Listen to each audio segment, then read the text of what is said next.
I came home late from work, grease still caked under my fingernails from crawling around the boiler room of the Riverside Apartments complex I manage. 23 years I've been fixing other people's problems, burst pipes, broken heaters, tenant complaints. But nothing prepared me for what waited behind my own front door. My wife Donna stood in our hallway, blocking my path like a bouncer at some upscale club. She held a bottle of red wine in one hand, her phone in the other, and wore that silk robe I'd bought her for our anniversary last year. The one she claimed was too fancy for every day. "You need to leave, Tyler," she said without meeting my eyes. "My friend is coming over tonight." I stopped dead in my tracks, tool bag still slung over my shoulder. After 18 years of marriage, I knew every tone in Donna's voice. This wasn't a request, it was a dismissal. "Excuse me?" I said, trying to keep my voice level. "This is my house too, Donna. I've been working since 6 this morning." She finally looked at me, and I saw something cold in her green eyes that I'd never noticed before. Or maybe I had noticed it, but chose to ignore it like so many other warning signs over the years. "Tyler, please don't make this difficult. Just go to a hotel for the night. I'll explain everything tomorrow." The audacity hit me like a slap. Here I was, 42 years old, standing in the home I'd been paying the mortgage on for 12 years, being told to leave so my wife could entertain a friend.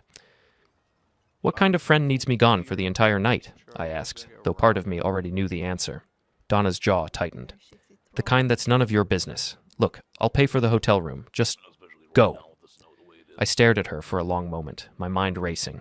In the military, they taught us to observe everything, details, patterns, anomalies. Donna had been working late more often recently, new clothes appearing in her closet. Expensive dinners she claimed were work meetings, but never wanted to discuss. The way she'd started guarding her phone like it contained state secrets. "Fine," I said finally. "No problem at all." Her shoulders relaxed slightly, probably relieved I wasn't going to fight her on this. If she knew me better after all these years, she'd know that my calm acceptance was actually the most dangerous response she could have gotten. I grabbed my overnight bag from the hall closet, the same go bag I'd kept packed since my army days. Old habits die hard. But before I left, I made one quick stop at my workshop in the basement. I'd been meaning to test the new smart doorbell system I'd bought for the apartment complex. High-definition camera, motion detection, night vision, Wi-Fi connectivity, all the bells and whistles. It seemed like the perfect time for a field test. Installing it took less than 5 minutes. The old doorbell came off easily, and the new one mounted in the same spot. I connected it to our home Wi-Fi network and downloaded the app on my phone. The motion detection zones were adjustable, and I set them to capture the entire front porch and walkway. "All done," I called to Donna as I headed for the door. "Have a wonderful evening with your friend?" She was already upstairs, probably getting ready for her visitor. The sound of the shower running confirmed my suspicion. I drove to the Comfort Inn on Route 9, about 10 minutes from our house in the suburbs of Millbrook, Massachusetts. The desk clerk, a tired-looking woman in her 50s, barely glanced up as she handed me the key card. "Checking out tomorrow?" she asked. "That depends," I said. "On how tonight goes." My room was on the second floor, overlooking the parking lot and a 24-hour diner that had seen better decades. I sat on the edge of the bed and opened the doorbell app on my phone. The live feed showed our front porch in crystal clear detail, even in the darkness. At 10:13 p.m., I got my first motion alert. A man approached our front door, fumbling with what looked like a spare key. He was tall, maybe 6'2", wearing a dark jacket and jeans. When he turned toward the camera to unlock the door, I got a perfect view of his face. My blood ran cold. I knew that face. I'd seen it dozens of times over the past 6 months, always accompanied by bad news and expensive repair bills. Greg Foster, city building inspector for Millbrook. The same Greg Foster who'd been writing up violations at my apartment complex, costing me thousands in unnecessary repairs and upgrades. The same Greg Foster who'd insisted on emergency inspections that always seemed to happen when I wasn't around. The pieces clicked together like a puzzle I'd been trying to solve for months. Donna worked in real estate. She'd met Greg through her job. All those building violations, the coincidental timing, the way Greg always seemed to know exactly when I'd be busy with other properties. They'd been playing me. At 10:14 p.m., Donna opened the front door. She was still wearing the silk robe, but her hair was styled now, and I could see she'd put on makeup. She greeted Greg with a kiss that lasted long enough to make me want to put my fist through the hotel room wall. Instead, I took screenshots. The app automatically saved all motion-triggered recordings to the cloud. I had Greg's arrival time, his face, his license plate number from when he'd parked on the street, and video evidence of my wife greeting her friend like a long-lost lover. But I wanted more than just evidence of an affair. My instincts, honed by years of military intelligence work, told me this went deeper than simple adultery. I opened my laptop and started digging. Greg Foster had been a city inspector for 8 years. His salary, according to public records, was $52,000 annually.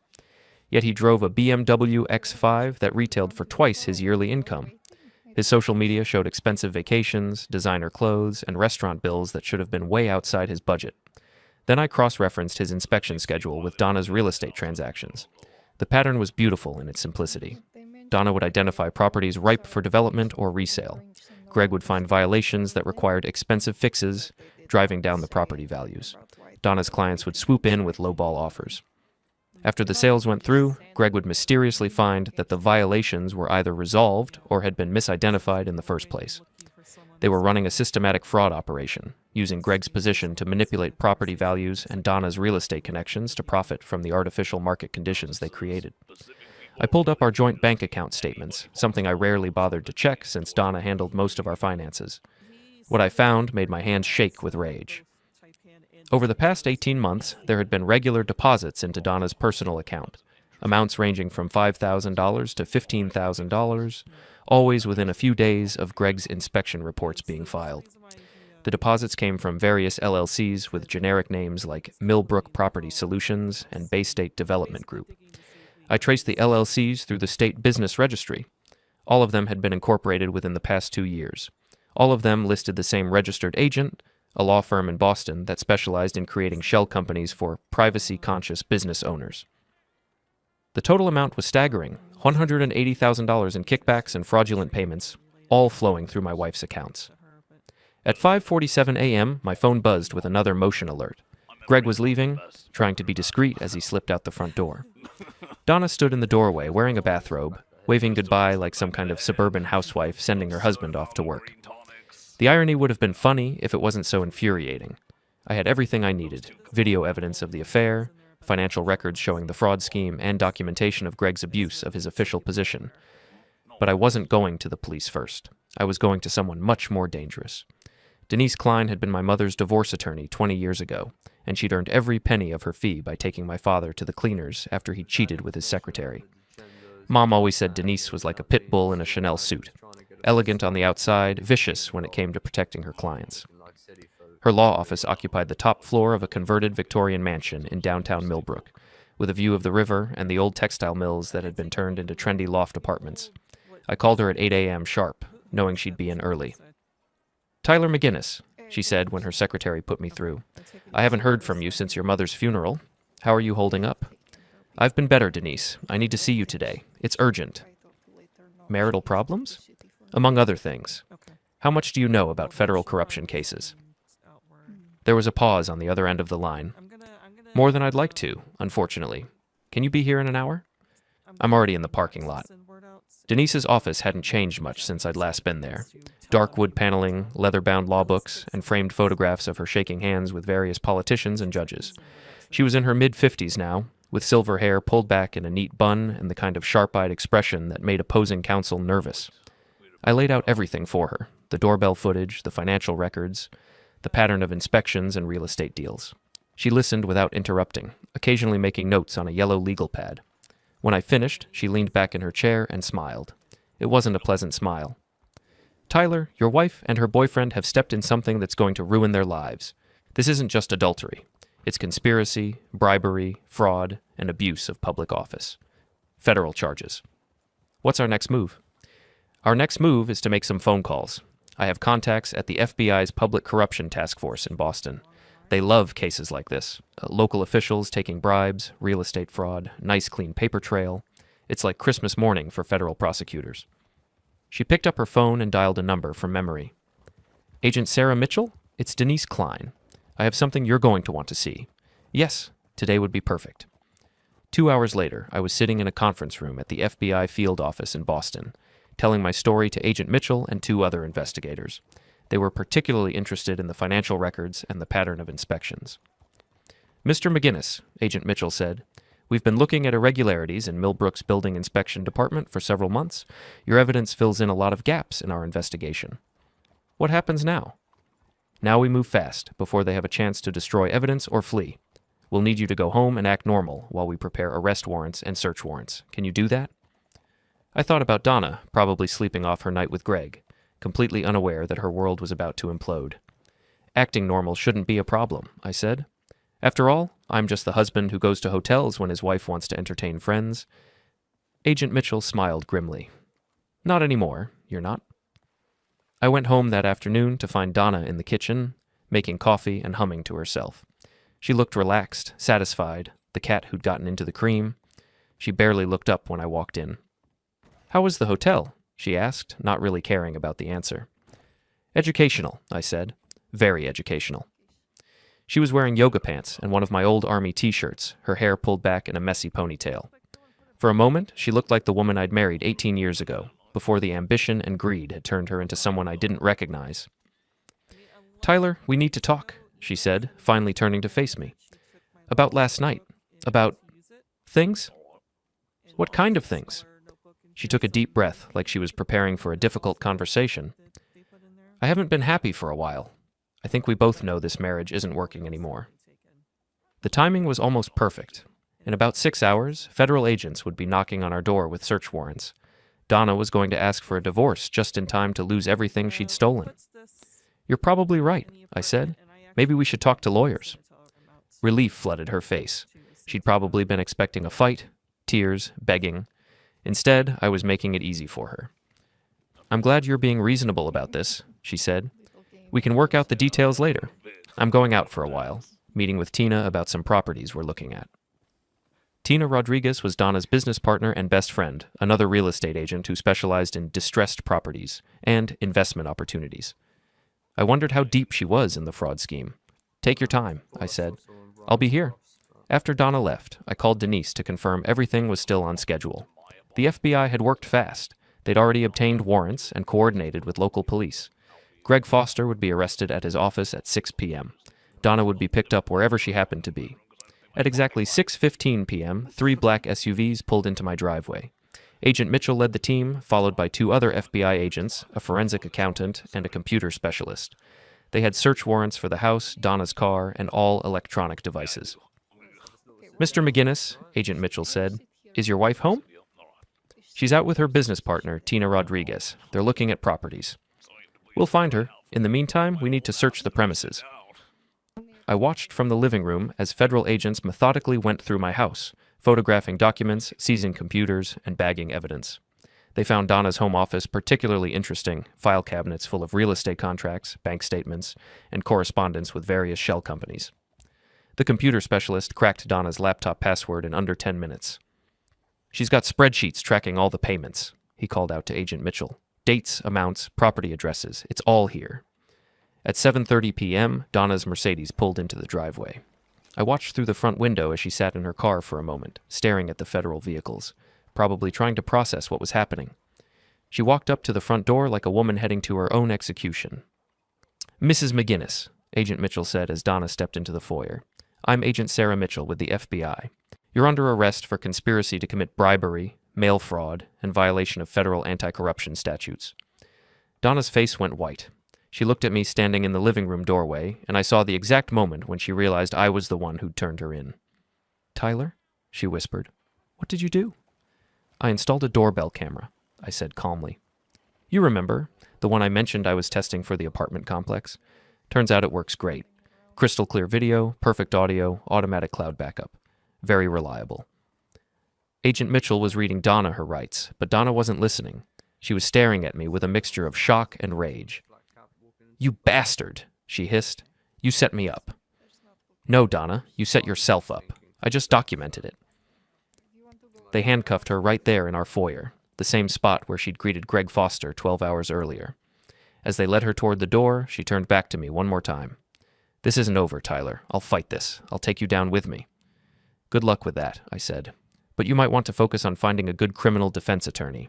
I hear federal prison sentences are pretty harsh for corruption cases. After they left, I sat in my empty house and opened a beer. My phone buzzed with a text message from an unknown number. Your wife and her boyfriend are both in custody. Foster broke down and confessed within an hour. He's trying to cut a deal by blaming everything on her. S. Mitchell. I smiled and took a long drink. Tomorrow, the story would be all over the local news. Corrupt city inspector arrested in bribery scheme. Local real estate agent charged as co-conspirator. Federal investigation ongoing. But tonight, I was just going to sit in my house, since it had been purchased with fraudulent proceeds and would likely be forfeited to the government before being returned to me as the innocent spouse, and enjoy the silence. For the first time in months, I didn't have to wonder where my wife was or what she was doing. I knew exactly where she was. The story broke on the morning news 3 days later. Channel 7's investigative reporter, a sharp-eyed woman named Jessica Torres, had gotten hold of the FBI's press release and turned it into a full exposé. A Millbrook City building inspector and a local real estate agent have been arrested in connection with a federal bribery and corruption investigation, she announced from the steps of City Hall. Greg Foster, 44, and Donna McGinnis, 39, are accused of manipulating property inspections to artificially deflate real estate values, allowing co-conspirators to purchase properties at below-market prices. They showed Greg's mugshot first. He looked like he'd been crying. Then Donna's photo appeared on screen, and I felt a strange mix of satisfaction and sadness.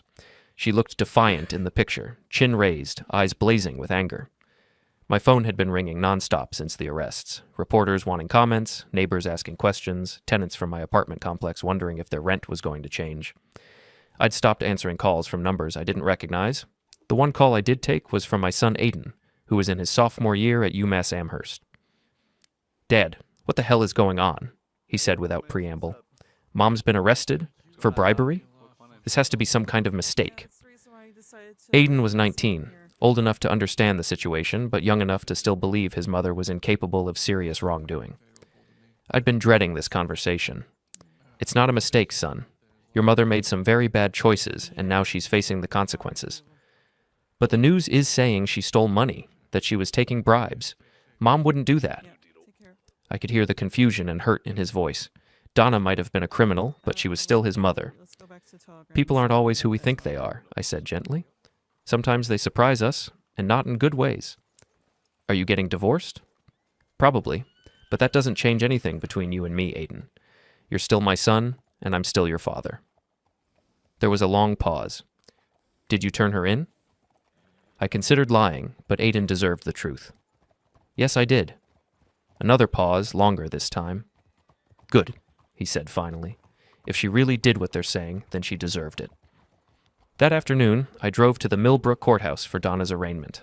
I wasn't sure why I wanted to be there. Morbid curiosity, maybe, or a need to see this through to the end. The courthouse was packed with reporters, local officials, and curious residents.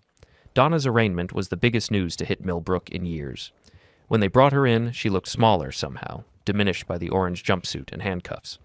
Her attorney, an expensive-looking man in a $1,000 suit, whispered something in her ear as they approached the defendant's table.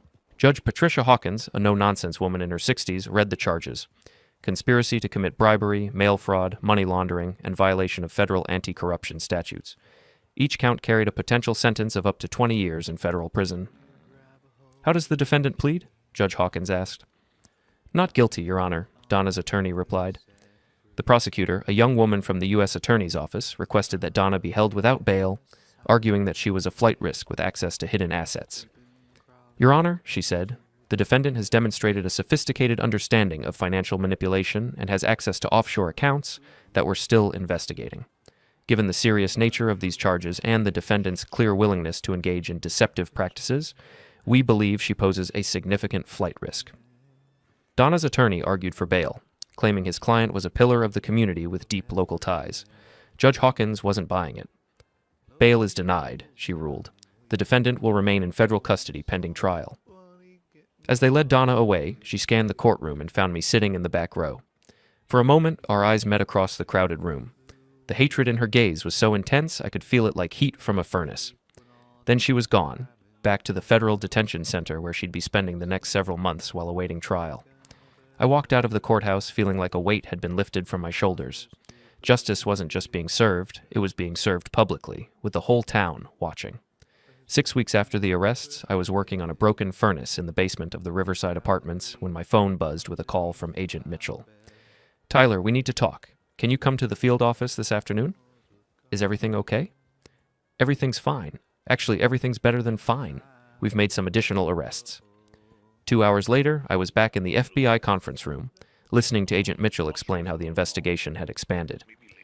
After we arrested your wife and Foster, we started digging deeper into their financial records. It turns out this conspiracy was bigger than we initially thought. She slid a file folder across the table.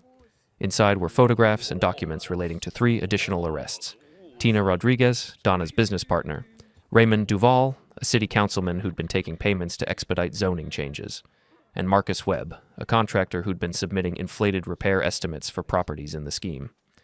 Your wife's business partner was the mastermind, Agent Mitchell explained. She recruited Foster, brought in your wife, and orchestrated the whole operation. The total amount of fraudulent transactions we've uncovered is now over $400,000.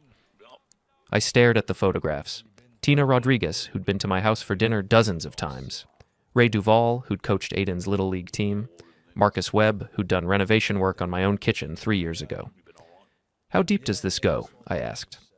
We're still investigating, but we think we've got the main players. The good news for you is that as the whistleblower and innocent spouse, you're entitled to a significant portion of the recovered assets. What does that mean? It means after the government seizes all the fraudulent proceeds and sells off the defendant's assets, you'll receive compensation for your cooperation and damages. We're talking about several $100,000, plus you get to keep your house since you had no knowledge of how it was purchased. I sat back in my chair, trying to process this information. Not only was Donna going to prison, but I was going to end up financially better off than I'd been before any of this started. There's one more thing, Agent Mitchell said. Foster wants to meet with you. Why? He's cooperating fully with our investigation, and he asked specifically to apologize to you in person. It's not required, and you're under no obligation to agree to it. I thought about it for a moment. Greg Foster had been screwing my wife and costing me money for months. Part of me wanted to tell him to go to hell, but another part of me was curious. Set it up, I said. The meeting took place the next day in a small conference room at the federal courthouse. Foster was already there when I arrived, wearing an orange jumpsuit and looking like he'd aged 10 years in the past 6 weeks. His lawyer sat beside him, a public defender who looked like she'd rather be anywhere else. Tyler, Foster said when I sat down across from him, I want to apologize for everything. I studied his face, looking for signs of deception or manipulation. All I saw was a broken man who'd destroyed his life for money. Apologize for what specifically? I asked. For the affair, for the fraud, for costing you money with fake violations, for disrespecting your home and your marriage. Why did you do it? Foster looked down at his hands. At first, it was just about the money. Tina approached me about 18 months ago, said she could make me rich if I was willing to be flexible with my inspections. The extra income was nice. I could afford things I'd never been able to buy before. And my wife? That came later. Donna was beautiful, charming, and she made me feel important, like I was more than just some city bureaucrat. I knew it was wrong, but I convinced myself that you didn't appreciate her, that she deserved better. I felt a flash of anger, but kept my voice level. You convinced yourself that you were doing her a favor by breaking up her marriage? I convinced myself of a lot of things that weren't true, Foster said quietly. I'm going to plead guilty to all charges. My lawyer says I'm looking at 5 to 7 years in federal prison. What about Donna? She's still claiming she's innocent, that she was manipulated by Tina and me. Her lawyer thinks they can get her a reduced sentence if she cooperates, but he shrugged. She won't admit she did anything wrong. After the meeting, I drove home through downtown Millbrook, past the city hall where Foster had worked, past the real estate office where Donna had built her career, past all the places where their conspiracy had played out. My phone rang as I pulled into my driveway. It was Denise Klein. Tyler, I have news. Donna's attorney called me this morning. She wants to discuss a divorce settlement. What kind of settlement? The kind where she gives you everything in exchange for not testifying against her at trial. I laughed out loud. She's facing federal conspiracy charges, and she thinks she can negotiate with me? Desperate people do desperate things. Are you interested in hearing their offer? Not particularly. She made her choices, Denise. Now she gets to live with the consequences. I was hoping you'd say that. I'll tell her attorney that any settlement discussions need to wait until after the criminal trial is resolved. That evening, I sat on my back porch with a beer, watching the sunset over the suburbs of Millbrook. My phone had stopped ringing constantly. The reporters had moved on to other stories. The neighbors had stopped staring when I walked to my mailbox. For the first time in months, my life felt normal. Quiet, but normal. The trial began on a cold Tuesday morning in February, nearly 8 months after the arrests. The federal courthouse in Boston was packed with reporters, local officials, and curious spectators who'd driven up from Millbrook to watch the proceedings. Donna had finally agreed to a plea bargain 2 weeks before the trial was scheduled to begin. Her attorney had convinced her that fighting the charges would likely result in a much longer sentence, especially given the mountain of evidence against her. But she'd insisted on one condition. She wanted to make a statement before sentencing. I sat in the gallery behind the prosecution table, watching as Donna was led into the courtroom in handcuffs. She'd lost weight during her months in federal detention, and her hair had grown out from its usual stylish cut. She looked older, harder, like prison had stripped away the polished veneer she'd spent years cultivating. Judge Hawkins reviewed the plea agreement methodically. Donna would plead guilty to conspiracy to commit bribery and mail fraud in exchange for the government dropping the money laundering charges. The recommended sentence was 4 to 6 years in federal prison, followed by 3 years of supervised release. "Mrs. McGinnis," Judge Hawkins said, "do you understand the charges against you and the consequences of pleading guilty?" "Yes, Your Honor," Donna replied in a voice barely above a whisper. "And you wish to enter a guilty plea?" "Yes, Your Honor." The judge accepted the plea and scheduled sentencing for the following month. But before the court adjourned, Donna's attorney stood up. "Your Honor, my client would like to make a statement." Judge Hawkins looked surprised. "Mrs. McGinnis, you're not required to make a statement, and anything you say could potentially affect your sentencing. Do you understand that?" "Yes, Your Honor. But I want to say something." Donna stood up slowly, her hands shaking slightly as she gripped the podium. She looked around the courtroom until she found me in the gallery. "I want to apologize," she began, "to the people of Millbrook, to the property owners who were affected by my actions, and to the court for wasting everyone's time with a case that should never have happened." She paused, taking a deep breath before continuing. "But most of all, I want to apologize to my husband, Tyler McGinnis, who trusted me for 18 years and deserved better than what I gave him." I felt every eye in the courtroom turn toward me. This wasn't what I'd expected. "Tyler, I know you're here today, and I know you probably hate me. You have every right to hate me. I betrayed our marriage, I stole money, I lied to you for months about what I was doing and who I was with." Her voice was getting stronger now, more confident. "I told myself I was doing it for us, for our future, but that was just another lie. I was doing it for me because I wanted more than what we had, and I was too selfish and too cowardly to be honest about it." She turned to face me directly.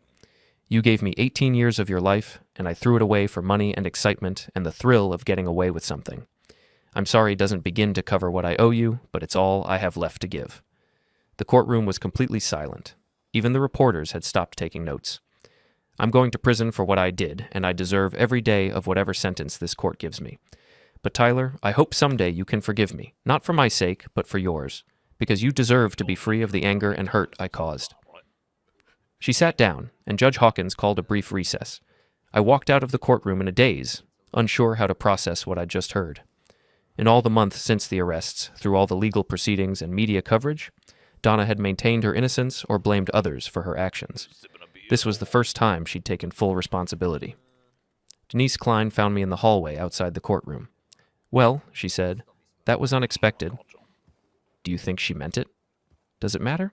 "Tyler, that woman destroyed your marriage and stole money for over a year. A pretty speech doesn't undo any of that."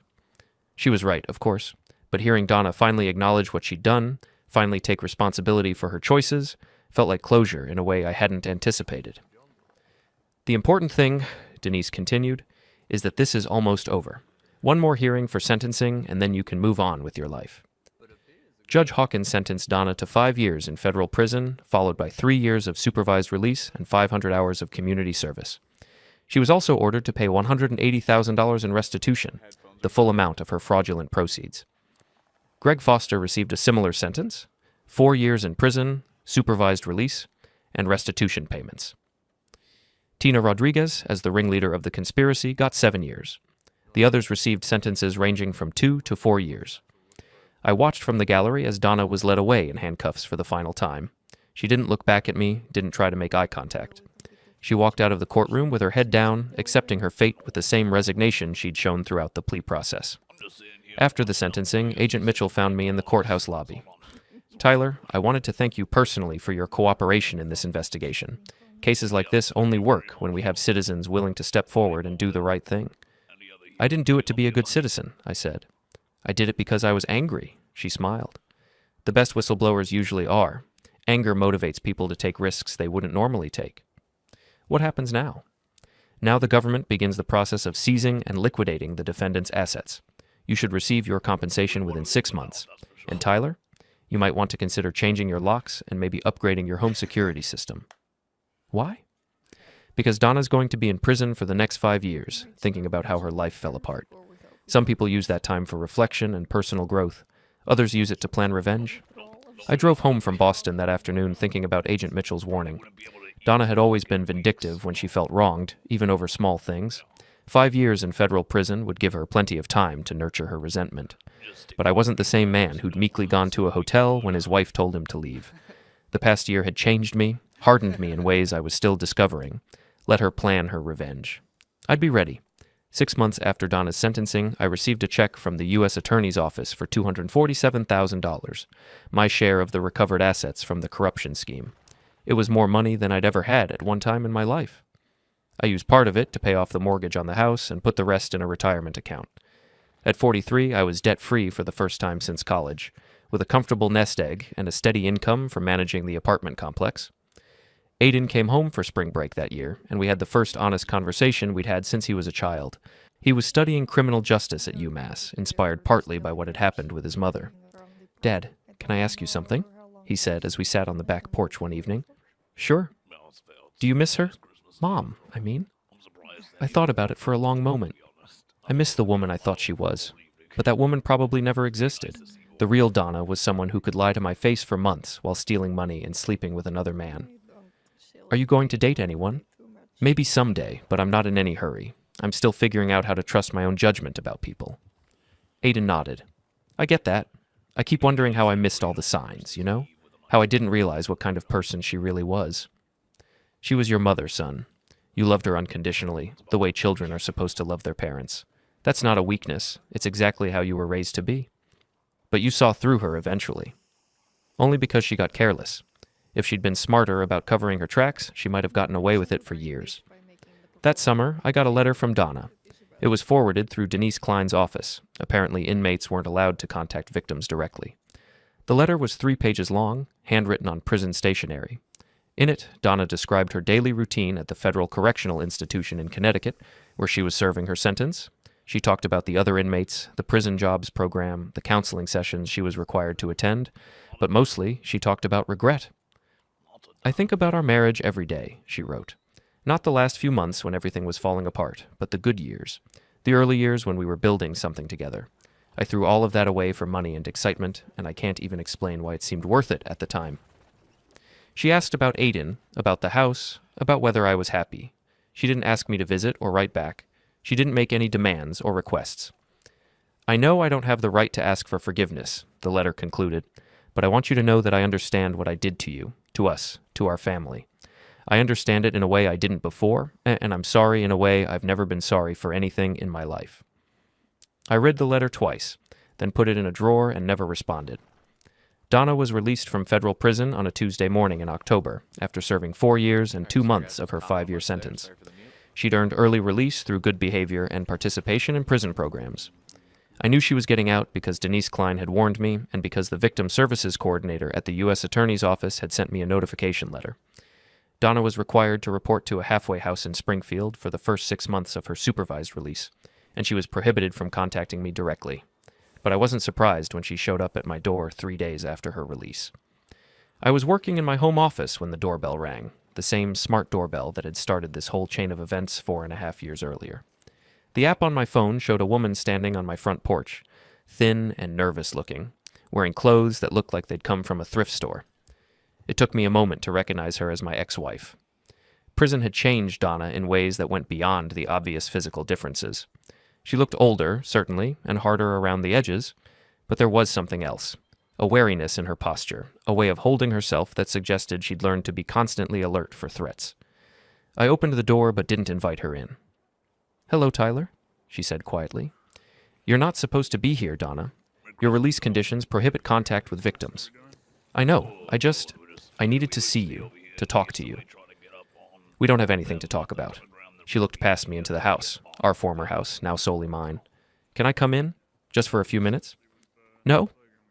We stood there for a moment, separated by the threshold of the home we'd once shared. She looked like she wanted to cry, but her eyes remained dry. "I got your letter," I said finally. "The one you sent from prison." "You never wrote back." "No, I didn't. I didn't expect you to. I just hoped. I don't know what I hoped." "What do you want, Donna?" She took a deep breath. "I want to know if there's any chance, any possibility at all, that we could try again. Not now, obviously. I know I have to prove myself, show you that I've changed. But someday, maybe—" "No." The word came out harsher than I'd intended, but I didn't soften it. "Tyler, please. I know I hurt you, but people can change. Prison changed me. I'm not the same person who—" "You're right," I interrupted. "You're not the same person. But neither am I. The man who was married to you, the man who trusted you, the man who might have been willing to forgive you, that person doesn't exist anymore." She stared at me for a long moment, and I saw her face crumble as the reality of what I was saying sank in. "So, that's it? 4 years of marriage just gone?" 18 years of marriage, I corrected. "And you're the one who threw it away, not me." I started to close the door, but she put her hand against it. "What about Aiden? He's my son, too." "Aiden is 23 years old.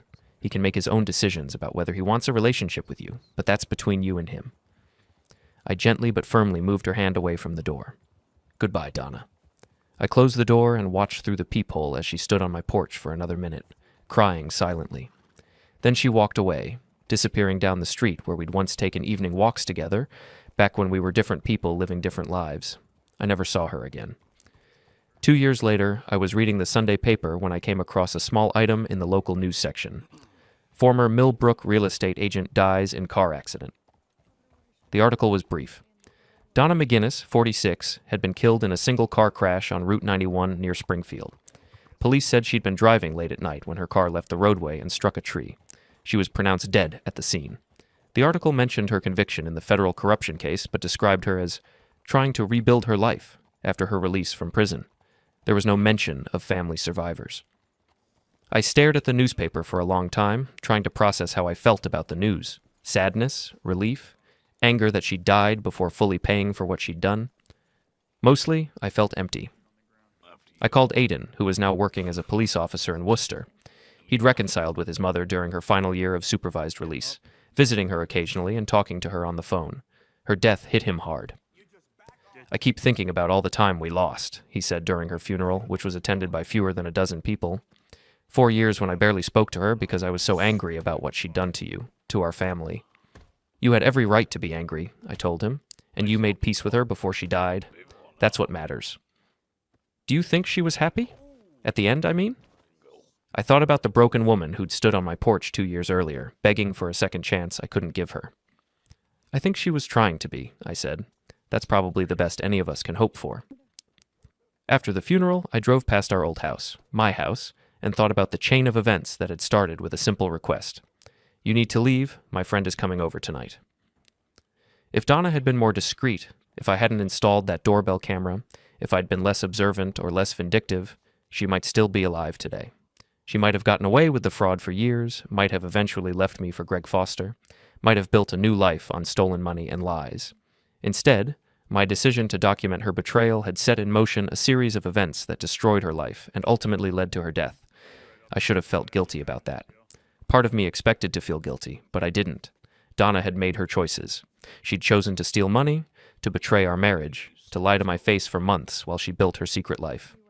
The consequences of those choices, the arrests, the prison sentence, the destruction of her reputation and relationships, weren't my fault. They were hers. I'd simply been the instrument of justice, the silent witness who'd refused to let her crimes go unpunished. As I sat in my car outside the house where our marriage had died, I thought about Agent Mitchell's words from years earlier. The best whistleblowers usually are angry. She'd been right. My anger had motivated me to take risks, to gather evidence, to pursue justice even when it meant destroying the woman I'd once loved. But anger, I'd learned, was just the beginning. The real satisfaction came from watching the truth emerge, from seeing justice served, from knowing that actions had consequences and that those consequences were both swift and severe. Donna had wanted to spend the night with another man in our home, and she'd asked me to leave so she could do it. I'd said, "No problem," and booked a hotel. Then I'd made sure she paid for that night for the rest of her life. In the end, that seemed like a fair trade.